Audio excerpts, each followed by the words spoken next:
आइए अब सुनते हैं अपना दैनिक प्रोग्राम शुभ प्रभात।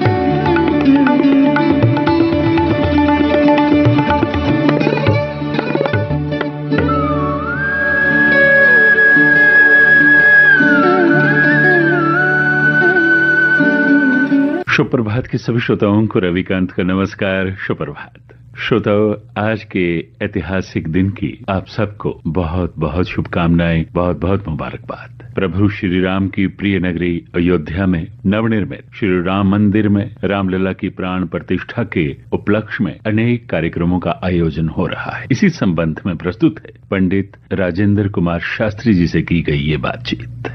पंडित जी, बहुत बहुत स्वागत है आपका।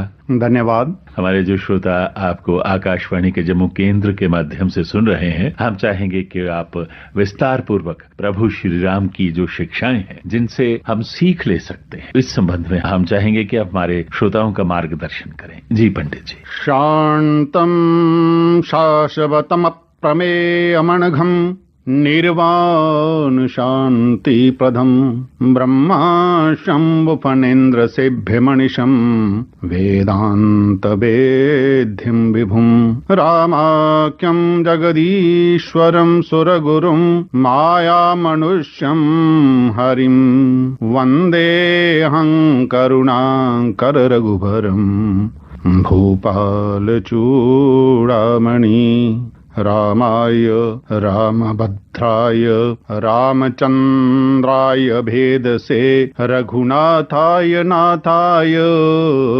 सीताया पतये नमः। बोल सियापति रामचंद्र महाराज की जय। पवन पुत्र हनुमान की जय। लक्ष्मण यति की जय। सीता सती की जय।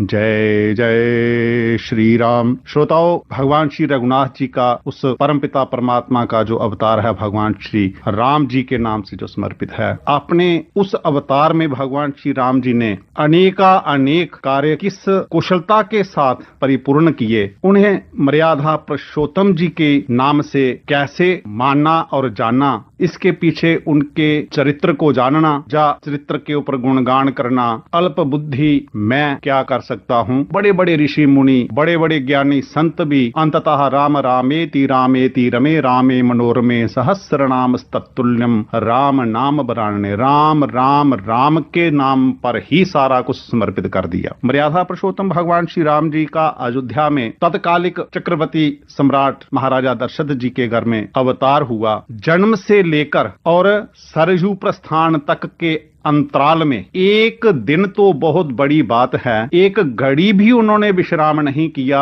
और सामाजिक धार्मिक कार्यों में वह इस प्रकार से संलग्न रहे कि उनका जो अवतार है वो किस लिए हुआ था। विप्रधेनु सुर संत हित मनुजलीन अवतार निज इच्छा निर्मत तनु माया गुण गोपार। उन्होंने क्यों अवतार लिया था? जैसे गीता में यदा यदा हि धर्मस्य गला निर्भवति भारत अभ्युत्थान धर्मस्य तदात्मानं सृजाम्यहम्। अर्थात तत्कालिक परिस्थिति थी जो उसमें विप्र अर्थात आध्यात्मिक क्षेत्र में इस धरा ही के ऊपर इसीलिए जन्मे हैं कि विश्व के कल्याण हेतु संत जो कि इस समाज का एक सर्वश्रेष्ठ अंग है, उनके हित के लिए ही भगवान श्री राम जी जो हैं भगवान विष्णु जी से मनुज अवतरित हुए हैं। मनुज अर्थात मनुष्य का अवतार धारण किया है, जबकि शंख चक्र गदा पद्मधारी भगवान श्री नारायण ने दो भुज जैसे सामान्य पुरुष होता है, इस प्रकार से भगवान श्री राम जी जो है वो अयोध्या में अवतरित हुए। अयोध्या में अवतरित होने के बाद बालपन ही था कि ऋषियों को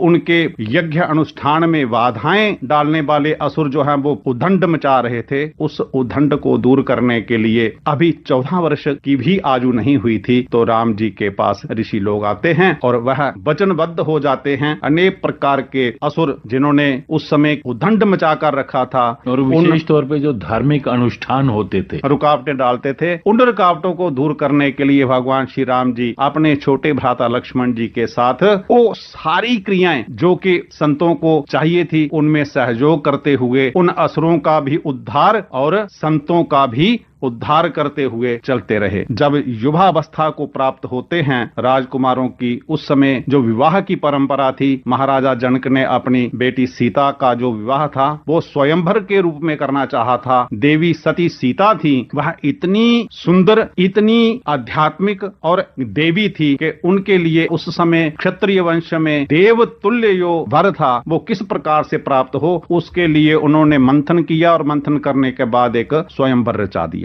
उस स्वयंवर में विश्व के अलग अलग प्रांतों से राजा राजकुमार वहां पर आमंत्रित किए गए। उस आमंत्रण के बाद एक जो भगवान शिव जी के द्वारा प्रदत्त धनुष था उसको रखा गया। ये शर्त थी कि जो इसको त्वचा चढ़ा लेगा, जो इसको तोड़ देगा, वह ही स्वयंवर में वर है सीता जी का, वो माना जाएगा। सभी राजाओं ने प्रयास किए लेकिन संभवतः वह विफल ही रहे। समय आया, भगवान श्री राम जी ने उस प्रक्रिया को भी पूरा किया और सीता जी के साथ विवाह जो है वो उनका संपन्न हुआ। समय आया कि वह दशरथ जी का दायित्व जो है वह उनके कंधों पर डाल दिया जाए, उसके लिए एक समय निश्चित हुआ। लेकिन समय की विडंबना, अब वो भगवान की लीला, उनके जो कार्य थे वो शेष रह जाते। अगर वो राजकीय वातावरण में डाल जाते तो उन्होंने उस समय, कहते हैं कि माता कैकेयी ने किसी समय दशरथ जी से वचन लिए थे कि जब भी मैं चाहूं वो वचन आपको देने होंगे। कैकेयी ने उस समय राजा दशरथ जी की युद्ध में बहुत सारी मदद करी थी। वो ऐसी मदद करी थी कि दशरथ जी प्रतिबद्ध थे उनको वचन देने के लिए और उन्होंने वो वचन दे दिए थे। उस समय परिस्थिति ऐसी बनी कि राम हैं वो महाराजा का जब अभिषेक उनका संपन्न होने वाला था तो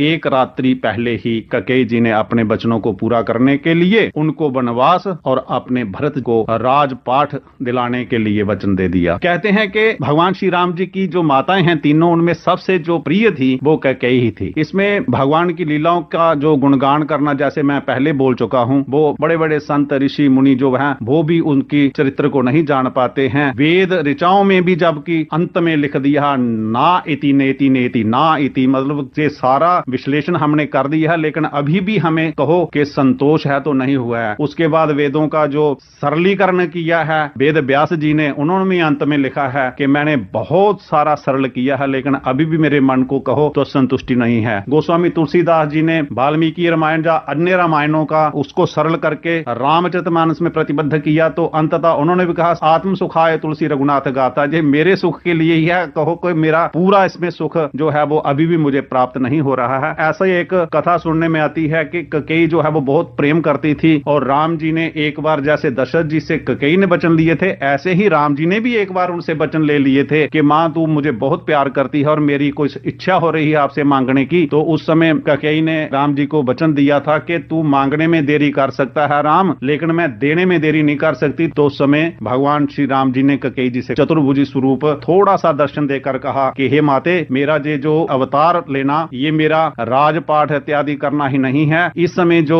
लंकापति रावण है उस क्षेत्र के जो अन्य राक्षस जाति है उस जाति ने पूरे विश्व में हाहाकार मचा रखा है। उस हाहाकार को मिटाने के लिए, धर्म की पुनः स्थापना करने के लिए मैं अवतरित हुआ हूं, इसलिए आपको मेरी थोड़ी सी मदद करनी होगी। जब वह समय आएगा कि मुझे इस राजपाठ के बंधन में बांधा जाए उस समय आपने कठोर चित्त होकर एक ऐसा वचन जो आपने मेरे पिताजी से लिया है उस समय उसका प्रयोग आप करें ताकि मेरी जो बाकी कार्य हैं उनको मैं कर पाऊं। कहते हैं कि कैकेयी बहुत प्यार करती थी और ये वचन सुनकर कैकेयी मूर्छित होकर जमीन पर गिर गई और उन्होंने जल से थोड़ा सा सिंचन किया, उठाया और उसके बाद कहा कि माते अभी इसके लिए बहुत समय है, आप आज के बाद ये अभ्यास करना प्रारंभ कर लीजिए, मेरे से थोड़ा थोड़ा दूर रहना शुरू कर लीजिए। जब आप ये अभ्यास कर लेंगी, पूर्णतया अपने मन को पूरा एकाग्रचित करके कठोर चित्त बना लेंगी, तब हम ये लीला जो है वो करेंगे। उसके बाद ऐसा समय आया कि उनको वनवास में जाना पड़ा। वनवास में जाने से पहले जो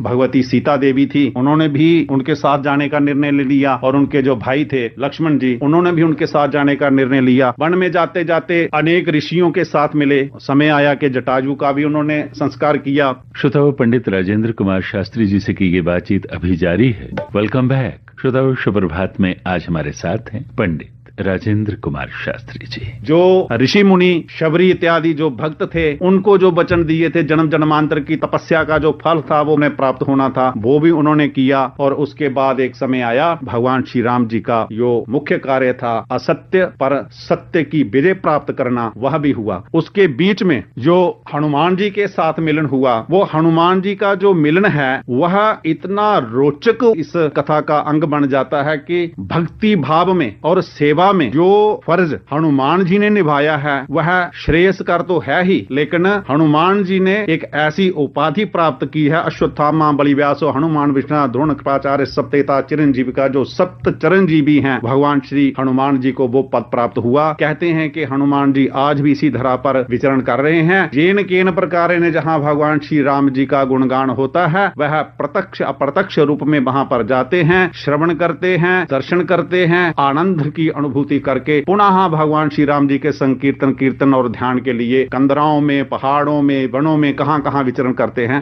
पंडित जी, जिस प्रकार आप ये सारे प्रसंग हमसे साझे कर रहे हैं, मन तो चाह रहा है कि आप बोलते रहें, हमारे श्रोता सुनते रहें, लेकिन प्रोग्राम की अपनी समय सीमा है। लेकिन ये जो अभी प्रभु की प्रिय नगरी श्री अयोध्या में प्रभु श्री राम जी का भव्य मंदिर निर्माण हो रहा है, उसमें उनकी मूर्ति प्राण प्रतिष्ठा हो रही है प्रभु श्री राम की, उस संबंध में आप ये कहिए कि ये कितना बड़ा सुअवसर है और हमारे बहुत सारे असंख्य श्रद्धालु हैं, प्रभु श्री राम के भक्त हैं, सौभाग्यशाली हैं, वो अयोध्या नगरी जा रहे हैं। और जो लोग अपने अपने घरों में अभी किसी वजह से वो वहां नहीं जा सकते, आप बताइए कि वो किस तरह से प्रभु की पूजा आराधना, अपनी श्रद्धा किस प्रकार व्यक्त करें। आज वह समय पुनः इस धरा पर इसी प्रकार से आ रहा है जैसे कि भगवान श्री राम जी का आज ही अवतार हो रहा है। इस भव्य मंदिर का निर्माण, विशेष करके जो स्थापना, जो प्रतिष्ठा हो रही है, उसमें जो यज्ञ याग इत्यादि हो रहे हैं, और वहां जो अयोध्या को जिस प्रकार से सजाया दजाया गया है, वो शायद उस समय भी नहीं हुआ होगा जब 14 वर्ष का वनवास काटकर भगवान श्री राम जी आए होंगे, क्योंकि उस समय के साधन प्रसाधन जो हैं वो सीमित ही थे।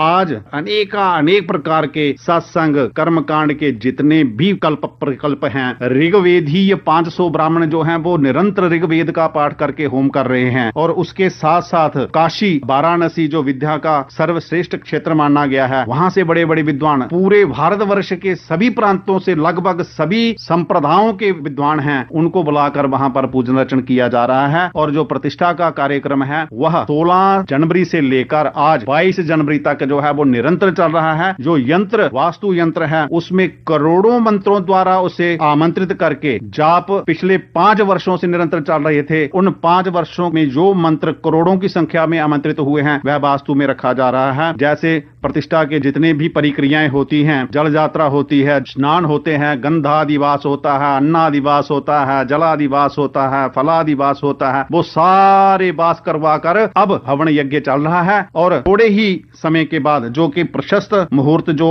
8 मिनट का ही बताया जा रहा है और अभिजीत मुहूर्त 12 से 1 के बीच कार्य संपन्न हो जाएगा। देश के यशस्वी प्रधानमंत्री जो हैं वो मुख्य जजमान का वो अपना किरदार निभा रहे हैं और विश्व की शांति हेतु ये कामना कर रहे हैं कि भारत वर्ष महान हो तो है ही, लेकिन सर्वे भवन्तु सुखिना, सर्वे सन्तु निरामया, सर्वे भद्राणि पश्यन्तु, मां कश्चित् दुख भाव वेत, ऐसे मंत्र जो हमारी वेद ऋचाएं हैं वो विश्व में शांति और विश्व में हर प्रकार की सुख समृद्धि प्रदान करें। इसी वाक्य के साथ मैं अपनी वाणी को विराम देता हूं। अपनी ओर से श्रोताओं को इस सुअवसर पर जो कि विश्व में बड़ा हर्षोल्लास से मनाया जा रहा है, वह निर्दिष्ट कार्यक्रम के अनुसार इस कार्यक्रम में सम्मिलित हों। अपने अपने घरों में शाम को दीपमाला और अन्य पकवान इत्यादि जैसे कि दीपावली में हम बनाते हैं, उपहार इत्यादि भेंट करके और भगवान श्री राम जी के संकीर्तन करते हुए इस दिन को अच्छी तरह से मनाने का प्रयास करें। जय श्री राम। पंडित जी, आपका बहुत बहुत धन्यवाद, बहुत बहुत आभार। तो श्रोताओ, ये थे पंडित राजेंद्र कुमार शास्त्री जी जो हमें अयोध्या में नवनिर्मित श्री राम मंदिर में रामलला की प्राण प्रतिष्ठा के संबंध में विस्तृत जानकारी दे रहे थे। शुभ प्रभात के आज के अंक में बस इतना ही। रविकांत को इजाजत दें। आप सुनते रहिए आकाशवाणी का जम्मू केंद्र। Have a nice day.